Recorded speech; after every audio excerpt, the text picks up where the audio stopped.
Welcome back to Embodied with Kathy Covington. Today, I'm joined by Natasha Abrams from Girl Boss Abroad, a fearless traveler who has explored more than 50 countries, most of them solo. Natasha is going to share with us today about how stepping into the unknown can often be a path to healing, to growth, and to self-discovery. And today we're going to dive into just what the power of solo travel looks like and the mindset shifts it brings, and how sometimes just saying yes to adventure can open doors to your most authentic life. I know there's got to be a lot of other women out there who want to start solo traveling. You've done many yourself. Yeah. Can you tell me about some of the amazing things that you've done? Honestly, just going off of what you said about going through a breakup and going on a solo trip and doing that for yourself, that's the best way to heal, in my opinion, is to go somewhere alone and just like focus on self-discovery. For me, I have traveled to 54 countries, repeated majority of them now. So if I had not repeated them, it would be probably far into the hundreds. And yeah, almost all of them I've done solo. I typically will move abroad to a country and then use that as my base or kind of travel around that region at that time. Most recently, I was in Asia. I just got back about a month ago from 7 months in Asia, went all over. I've also lived in Spain a couple years, traveled all over Europe, traveled all over Latin America, South America, parts of Africa, the Middle East. And yeah, I grew up in Australia, Canada, and the US. So I've been traveling since I was little, but it's really become my life, as I become an adult. And now you're in Austin. That's your home base. Yeah, for now, for like the next month. And then I think I'll be off again in September. What would you say when you're planning a solo travel trip? How do you actually start off like picking where you want to go? I know for me, it was like I knew about Esalen. It's something I had heard about and wanted to try. So it wasn't as scary as I think getting on a plane and going to Asia for 6 months. Yeah. So when you start one of these big trips that you go on, how do you start off planning for something like that? Yeah, I think the most important thing to like when choosing where you're going to go and your destination is to be in tune with signs, like signs around you, signs inside of you, that if you're drawn to a place, if a place keeps coming up in conversations, or you have maybe a friend who lives there who's traveled there recently, or mutual friends there, I think that's a great way to choose a destination because you have some sort of tie to a place. And I think there's always a reason why places or things or people come into our lives. So just being really like present and aware of what is calling you or what destination is calling you and kind of what phase of life you're in, what journey you want to go on. For example, if you are really wanting to have like a transformative experience and like do healing, deep work, there are certain places in the world where they have those things and like they're kind of like portals for people to heal. So you could get drawn to one of those cities or countries. If you're like looking to advance in your career, maybe you get drawn to like a big city and there's an opportunity there, whatnot. But I think it's really just being in tune with what opportunities present themselves. So say I wanted to go to Singapore, for example. What would you advise me to start that trip to Singapore? Like it's a city I want to see. I know I want to go to Asia. I would love to go to Singapore, but where do I start? How would somebody start just planning that if they pick their city? Honestly, for Singapore in particular, I would say look at what the price would be because some people think Southeast Asia, like it's cheap. Singapore is one of the most expensive cities in the world. So I think also knowing like what your budget is and what the cost of traveling to a place would be is also important. And then maybe you just start Googling like flights to Singapore, where to stay. ChatGPT is such an amazing resource these days too. You can just start having a conversation with ChatGPT and saying, hey, I want to go to Singapore. I've never been to this side of the world. What should I know about this city or country? And it'll give you a lot of good tips. And then also looking on TikTok, YouTube, and Instagram. I'm a travel content creator, so I create content around all of these places that I go. And you can find so much content on YouTube and Instagram and TikTok just sharing what it's like to travel there, how much things cost, what you should do, the best things to do, how much time you should spend there.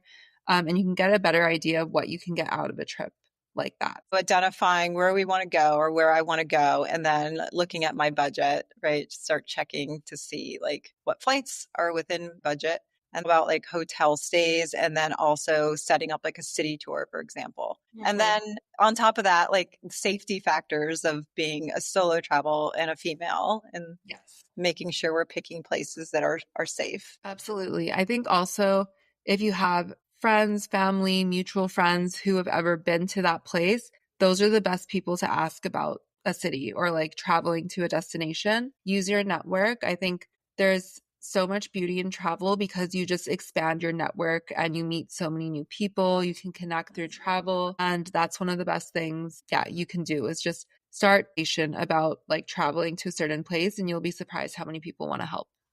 Yeah, I know on my trip that I took to Esalen, I had talked to friends prior that had been before.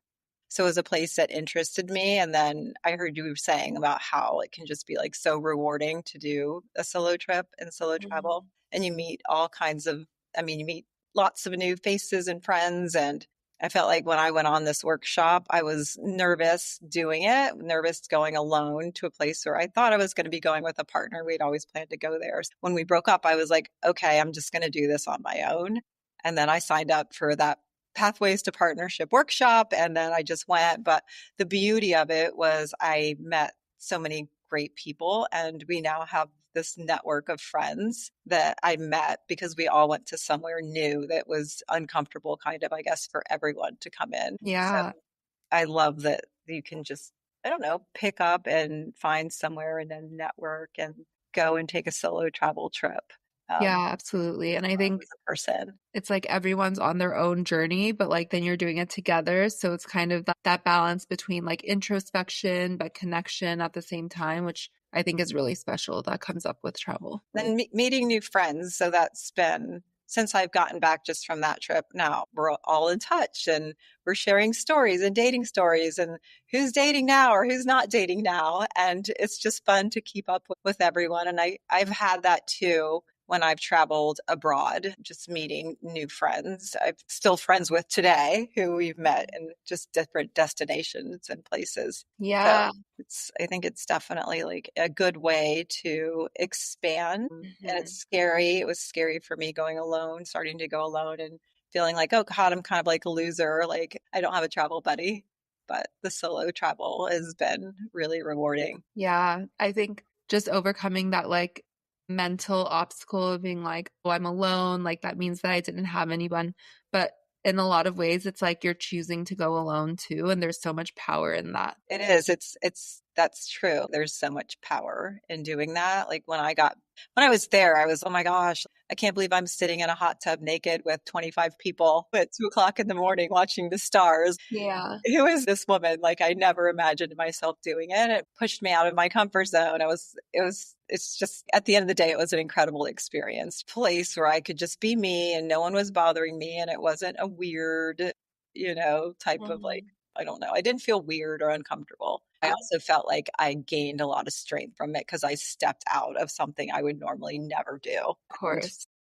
Found that. So basically, so you're saying too, when you pick the city, see about if you have friends that have been there, maybe checking TikTok, social media, all those things, establishing our budget, what can we spend? I would think like another thing that I think about too is just safety and how is there a way that you kind of do these like is there like a background check on where you're going or hotels or tour guides that you could recommend? Yeah. I mean, personally, I have this innate feeling that people are good. Like people are generally good. And I think the more that I have this mindset when I travel, the less bad things happen to me. But of course, I do take precautions. Like these days, you can get eSIMs for your phone or make sure that you have service as soon as you arrive in a country. So that way, you're never without a connection to be able to call someone or be in touch with someone who is like abroad or like where you're from. And then another thing is just have a plan, like know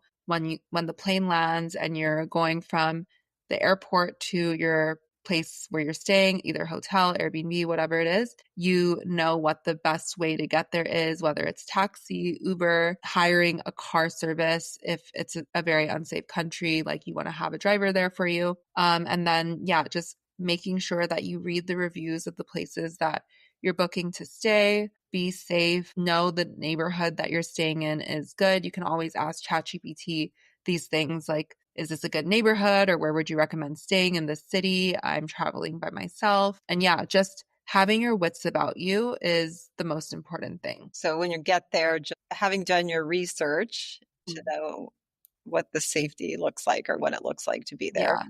And just having a good plan. I still find it like a little scary. I'm planning a trip with my son to go to Egypt, and I'm worried about the safety of that kind of trip. So I think just, I don't know, the idea of Yeah. maybe embracing that scariness. With countries like Egypt or countries where you're really not sure what the safety is going to be like, especially if maybe you stand out more significantly there, I think it's always like a safe bet to hire a guide or join a group trip, or even like try to get in touch with locals there, whether they're mutual friends of yours or you know somebody who's from there. You can always ask them. But if you feel unsure of a place, it's better to be safe than sorry. And I think that's when like hiring a driver, talking to the hotel that you booked or the Airbnb host, like letting them know, hey, like I'm a solo traveler. Can you help me organize a ride to the Airbnb? I'm a little nervous. Like let them know where you're at.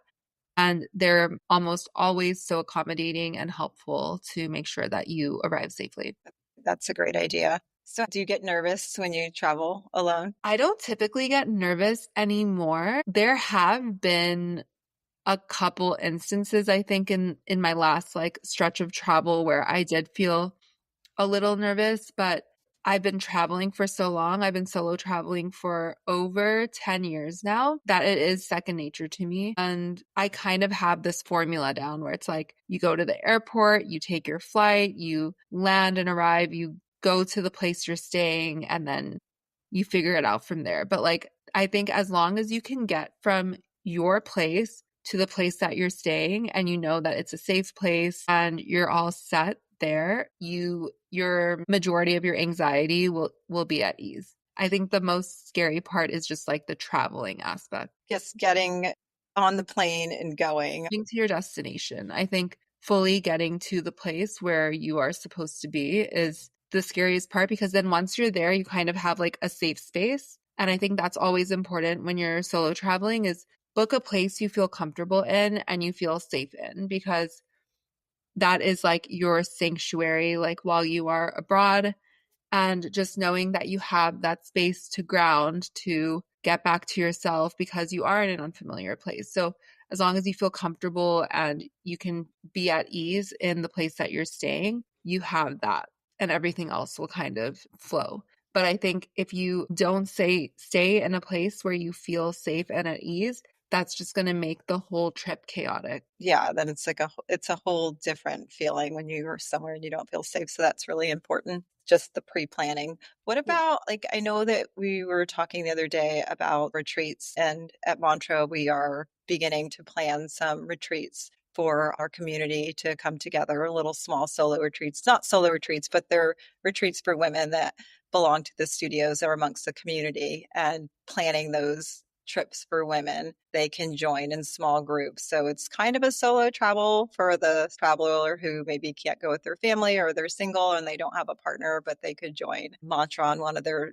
studio trips. You said you were just in Italy and doing Mhm. a trip for some females there. Maybe you could share a little bit about what it looks like. Yeah, so I was just in Italy. I hosted a group trip. We went to Rome and the Amalfi Coast. It was so stunning. Literally 1 week, perfect itinerary already planned, and there were 11 girls.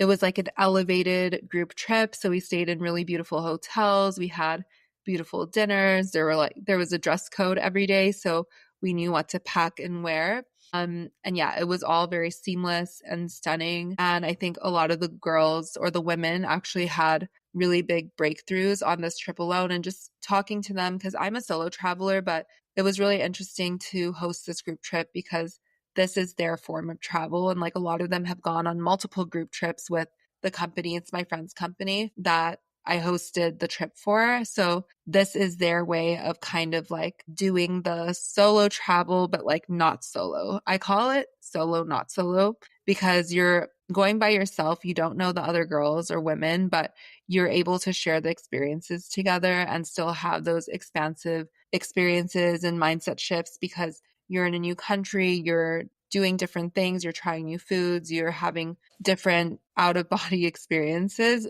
but not having to fully do it on your own. And I think that's another way to segue into solo travel is going on a group trip. And you mentioned the mindset shift. Mhm. What do you mean when you talk about a mindset? What have you seen in the travelers that have a mindset shift? Honestly, it's so interesting to see it because I used to have so many mindset shifts while I travel, and I still do. I think you always will when you're in a new place, but I don't have them as often just because I'm constantly traveling. But to see from third person, these women, just how their confidence grows, how they're like, "Oh, I can handle that on my own. Oh, I can advocate for myself. Oh, that's how they do it here. That's interesting. Maybe I'll try doing it that way." Like, just all these different changes to how they go about their life. It's like instead of being more reclusive or saying, oh no, I don't do that, they're maybe more open to trying new things or being more adaptable or advocating for themselves more. So just seeing that in real time was really interesting. To see them feel more just embodied in general.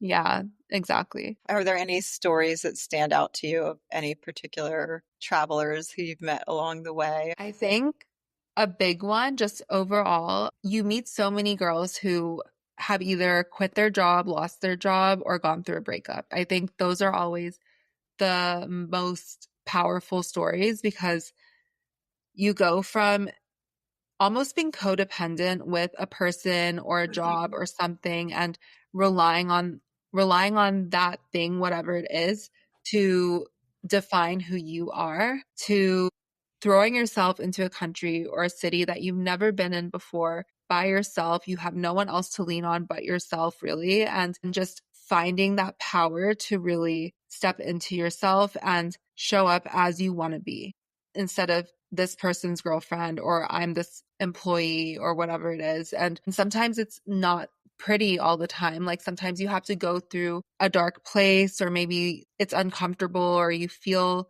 like you want to kind of go back to your comfort zone, but you always see them come out on the other side. And I think that's where the growth is. It's when you can't really go back. Like once you're traveling and you're on the solo trip or a group trip, like you're in it and you have to go through it. Like the only way out is through. And I've seen that happen to a few of the girls on this trip and just women in general. Like I was in Nepal earlier this year doing a 10-day silent meditation called Vipassana. And we couldn't make eye contact. We couldn't speak to anyone. We couldn't read, write, do anything. We were meditating for 10 hours a day. And right Wow. before we went in, we had a couple hours where we were able to kind of meet each other. And I talked to some of the girls and asked them, we were talking about why we came because we all had our reason for coming. Story for being Yeah.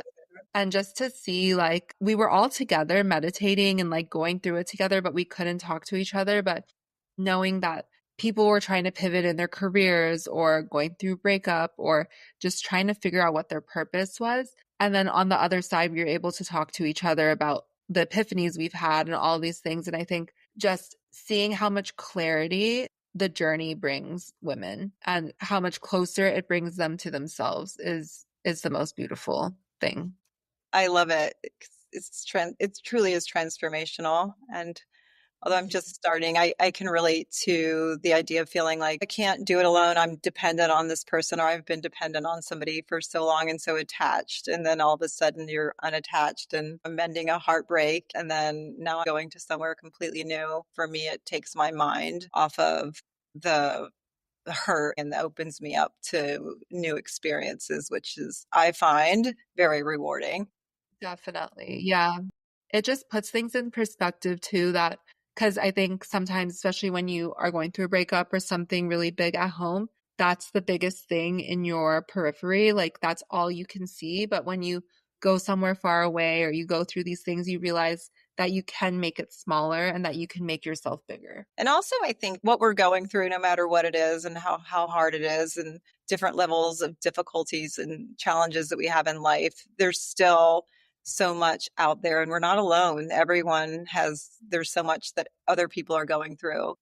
And I Mm-hmm. feel like travel, it opens you up to these experiences that other people are having, and teaching me to be a little bit more compassionate for Yes. others. I'm not just thinking, oh, it's all about me, or I'm hurting, or I'm in pain, or no one feels this. When in fact, people are having their own suffering all over. Just like at Esalen, meeting people that had gone through divorce, who had gone through career changes, whatever it was like they're going through their own traumas or their own experiences. So it kind of Mm-hmm. minimizes me thinking about myself and really puts it on to compassion for others, which I find is a big growth for me. Yeah, absolutely. Just like the empathy that builds from hearing other people's stories and just, yeah, making yourself not like it kind of kills your ego a bit and it really just opens your eyes to everything else that's going on.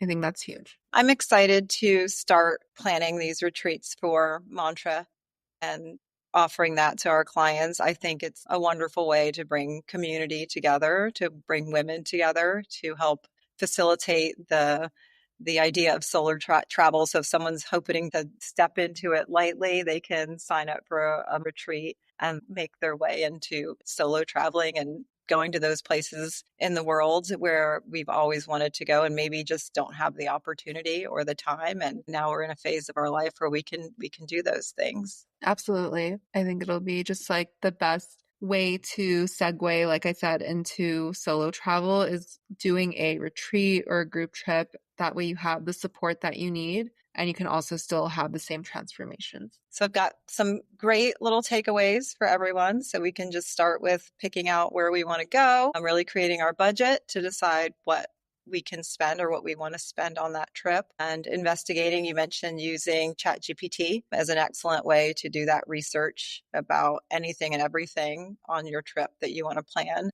Mhm. Having that plan ahead of time laid out so that you're make sure that you're in a safe place. One thing to remember is we have maps, we have everything is on our fingertips these days. We can communicate with people. So it's just about booking the flight. Like choose your destination and book the flight and book where you're going to go and everything else will fall into place. But just pull the trigger and do it. That's like the biggest thing. Don't like overthink it. Yeah, just do it.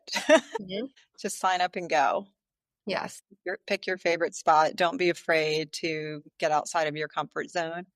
Every single thing in my life has come to me because of solo travel. Like even us connecting came to me because I went to Greece solo on the trip and just every like hosting the group trips, everything has come because I got out of my comfort zone and just went for it. Well, thank you so much for coming on, and we look forward to seeing you on some mantra retreats in the future and Definitely. Thank you learning so more much for about having me. solo travel. And if someone wants to get a hold of you, what's the best way for them to reach out to you? My Instagram is the Natasha Ibrahim. And that's also my TikTok. And yeah, that's the best way. And I have my YouTube channel, which is all linked on my Instagram, and it's Natasha Ibrahim. I have a ton of videos on solo travel and how to plan your first trip, how to start solo traveling, etc. there too. Awesome. So check her out on YouTube. I watch some of your YouTube videos too, so they've been very helpful for me. Thank So if you. you want to learn more, check out her social media pages, and hopefully we will be planning retreats together very soon. Definitely. Thank you so much for having me. Thank you for joining me today on Embodied. I really love this conversation with Natasha from Girl Boss Abroad about the courage and the transformation that solo travel brings to us. If you are feeling inspired, go ahead and take that step, whether it's booking a trip, joining a retreat, or simply just saying yes to something new. Be sure to subscribe, share this episode, and leave a review so more women can discover the power of living fully embodied.